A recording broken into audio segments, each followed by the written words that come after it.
O Monte das Oliveiras fica de frente para Jerusalém. Então é ali que Jesus chega e olha.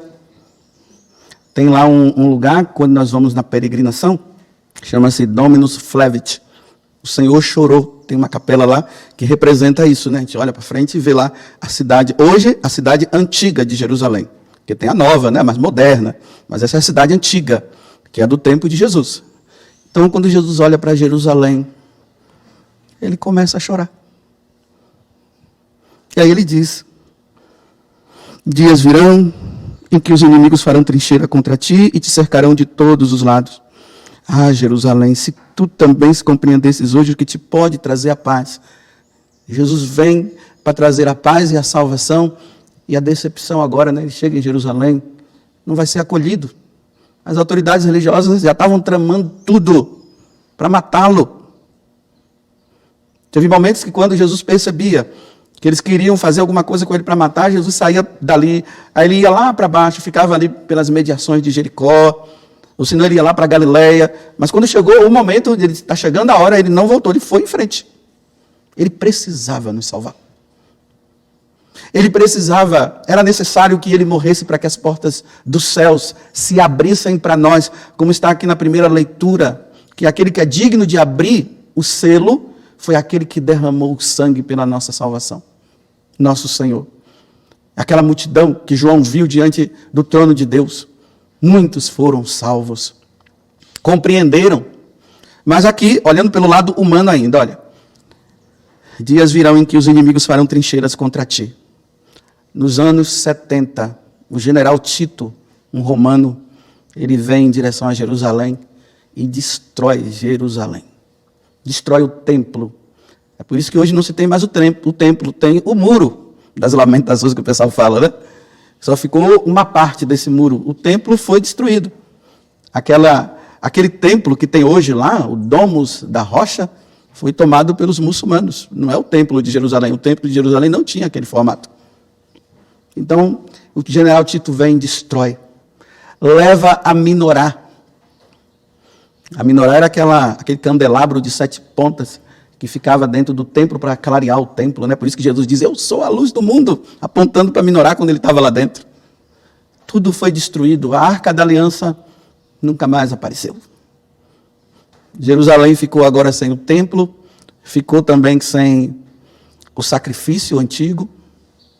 E realmente, né, não tinha como ter o sacrifício de animais, porque o sacrifício de Jesus aconteceu, é o sacrifício de nosso Senhor Jesus Cristo que acontece hoje, está acontecendo aqui nessa missa agora. Então foi saqueada. As pessoas morreram, muitos foram mortos, crianças, mães, pais, filhos, tudo foram mortos. Então Jesus olha e profetiza: eu cheguei, vocês não me acolheram, vai ser destruída. A cidade santa, a cidade de Deus, o lugar onde Deus habita, foi saqueado.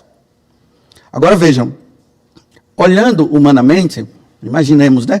Vamos supor se tivesse uma tela aqui, um filme passando de Jerusalém, o povo entrando, saqueando, matando o general Tito, na maior alegria, ele leva a Minorá. Agora que eu lembrei, ele leva a Minorá, tanto que lá em Jerusalém tem o Arco do Triunfo. E Tito levando a Minorá, assim, os soldados junto com eles, né? Então veja, Jesus vê tudo isso, olhando pelo lado humano. Se nós estivéssemos assistindo, nós ficaríamos aqui chorando. Nossa, mas que coisa terrível, como é que mata tantas pessoas? Tantas pessoas mortas, que fatalidade. Olha aqueles soldados impiedosos, eles chegam lá e passam a espada e matam. Só que aqui, meus irmãos, existe um outro choro de Jesus, que muitas vezes nós não falamos, nós só falamos desse choro, da cidade que foi destruída, das pessoas que morreram. Existe o choro daqueles que tiveram a oportunidade de receber o Filho de Deus e não quiseram receber. Morreram assim e não se salvaram. Esse foi o choro maior de Jesus. A questão não era simplesmente, eu não estou dizendo aqui também que Jesus era frio quanto a isso, mas a questão aqui não foi simplesmente aquela morte, foi a outra morte. A morte eterna que não é morte eterna. É aquela morte porque não conviver com Deus na eternidade é uma morte, meus irmãos. É como uma morte. Sofrer por toda a eternidade é como uma morte. E o pior de tudo é que não morre. É um sofrimento que não passa. Você já viu quando as pessoas estão lá nos hospitais cuidando dos seus parentes, que já estão assim naquele auge que a gente vê tanto sofrimento, né? Aí as pessoas, chega um momento que não quer mais ver tanto sofrimento e diz assim, Senhor, leva. E tem muita gente que às vezes vem até pedir perdão a Deus porque achou que pecou e não é bem um pecado ali, né? É que a pessoa não quer ver o outro sofrer. Então, Senhor, olha, se ele não vai ser curado, então leva, porque eu não aguento ver tanto sofrimento. Imagine, meus irmãos, esse passa, o outro não passará. É um mistério. Podem usar de toda a lógica, de todo o pensamento, como que nada, como é que Deus é amor, vai permitir isso, Deus é misericórdia, como é que Deus vai permitir que os filhos dele possam ir para um lugar que eles vão sofrer eternamente e tal, tal. Realmente, meus irmãos, isso foi criado para o demônio. O inferno foi criado para o demônio, para o diabo e os seus demônios, porque eles não se arrependem. Porque se eles chegassem a se arrepender, eles poderiam até sair de lá. Mas eles não se arrependem, por isso que nunca mais eles vão sair de lá. Não há arrependimento do diabo. Ele fez com plena consciência, quando eles abandonaram Deus e não quiseram saber de Deus. Eles fizeram com consciência, não tem retorno para eles. Para nós, quando nós erramos, quando nós pecamos, enquanto nós estivermos neste mundo, meus irmãos, ainda há chance de recuperarmos o perdido. Só que depois da nossa morte, não há mais arrependimento também. Quando a alma morre em pecado mortal, quando nós morremos em pecado mortal, depois da morte, não há mais arrependimento. É esse tipo de morte, é este sofrimento que Jesus chorou. Jesus já chorou pensando em tudo que iria acontecer na humanidade toda, até os tempos de hoje, até o dia que ele voltar. As almas que tiveram chance de se arrependerem nesta vida, porque depois não tem arrependimento, e não se arrependeram, dominadas pelo orgulho, pela soberba, de quererem ser igual a Deus. Os homens chegaram a esse ponto, eles tiraram Deus do trono, embora nunca vão conseguir, na cabeça deles eles acham, né? Tiraram Deus do trono e sentaram no trono. E disseram para Deus, sai daqui porque nós não queremos. Lembra-se da parábola que eles disseram também? Nós não queremos que o Senhor reine aqui. Lembrem-se também que quando Jesus ele estava carregando a cruz, aí apareceram algumas mulheres piedosas que estavam chorando, né? As mulheres piedosas chorando, vendo o sofrimento de Jesus. E Jesus olha para elas e diz assim, não chorem por mim, chorai por vós e por vossos filhos. Em outras palavras, Jesus está dizendo, chorem pelos vossos filhos e por vocês, por aqueles que não se converterão, que a minha morte não vai surtir efeito na vida deles, porque eles não quererão que isso aconteça, e eles não se salvarão. Chorem por vossos filhos. Lembrem-se do que eu falei ontem, né? Os pais católicos que estão com seus filhos aí, e no Instagram, mostrando o que eles são. Ontem a Selma até dizia para mim, mas padre, tem filhos que são espertos. Eles fazem lá, colocam de forma que os pais nem vejam. Quem vê são os amigos dele, mas os pais não veem. Aí eu disse, mas é só os pais virem pelo lado dos amigos que vai chegar lá. E esses filhos, vivendo nessa vida desregrada, porque olha, antigamente o pecado se fazia na escuridão, hoje se faz na claridade, as claras, se mostra, contam até vantagem do que fizeram. É vantagem hoje pecar. Vocês sabiam disso? Quem não peca é prejuízo. Tem que pecar e tem que mostrar o pecado. Então estão lá os nossos filhos mostrando, usando drogas. As meninas contando vantagens. Abri 3, abri 4. Tomei remédio. Olha, eu saí com fulano e saí com ciclano. Nossa, foi bom demais. Deus não existe, eu não creio em Deus, não, isso é conversa fiada. É por isso que Jesus olha para a sua igreja e chora. Tiveram a oportunidade da conversão, da mudança de vida e não quiseram. Pais mostrando os seus filhos, né? Aquela criança que quis mudar de sexo e os pais dizendo, já que eles quiseram, né, nós vamos fazer tudo. Aí mostra aquela criancinha, né, aquele adolescente, aí mostra os dois lados, né? quando ele tinha a fisionomia de homem, agora com fisionomia de mulher. Ou vice-versa, aí contando vantagem. O homem que agora quer ser Deus. Deus os fez homem e mulher, porque quem nos criou foi Deus. Deus os fez homem e mulher, e os homens estão dizendo, agora é nós que escolhemos. Sim, se o Senhor existe, não tem problema. Nós fomos criados sim, mas agora é eu que escolho. Eu não quero ser homem, eu quero ser mulher. Eu não quero ser mulher, eu quero ser homem.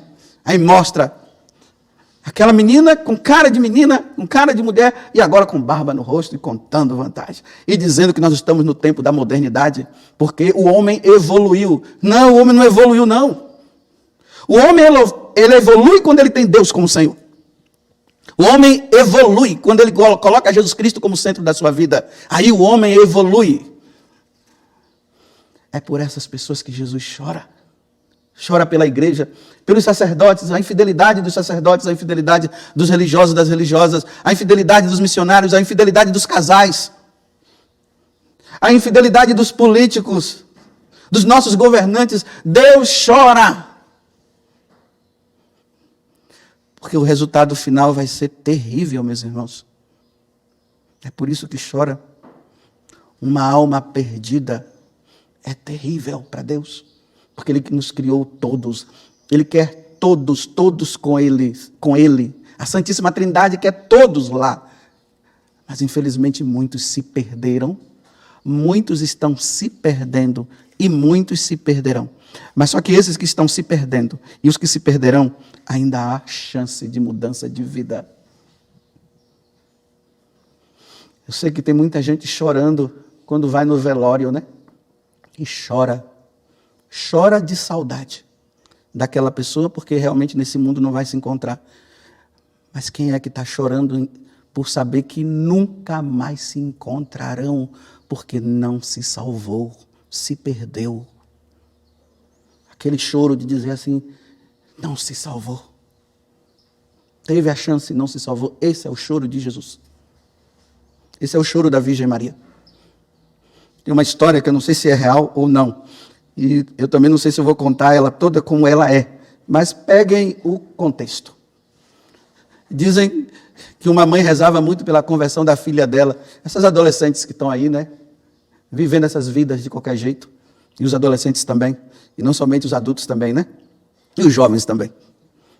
Aí, a mãe sempre rezando, minha filha, ela não quero saber de Deus. E essa vida dela errada.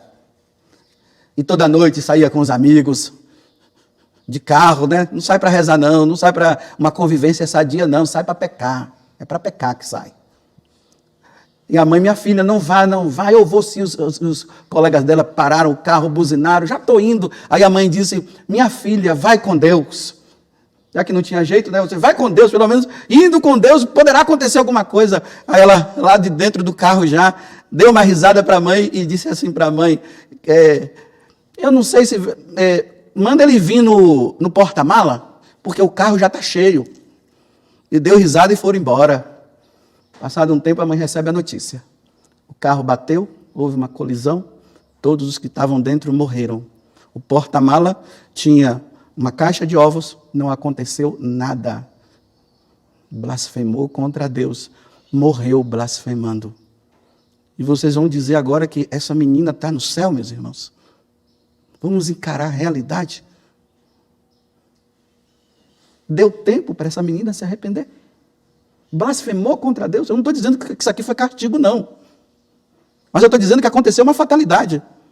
E como ela blasfemou dizendo, não tem lugar para ele aqui não, que ele vá no porta-mala, o porta-mala ficou bonzinho, o carro estragou todo. E para confirmar que Deus estava lá, entre aspas, porque Deus também está em todo lugar, os ovos não quebraram, não. E agora vamos imaginar essa mãe lá, se é que sobrou os restos da filha, diante do caixão chorando. A mãe não estava chorando simplesmente a perda dela, não. Ela chorou a perda mesmo. Minha filha não se salvou. Louvado seja nosso Senhor Jesus Cristo e a vossa mãe Maria Santíssima.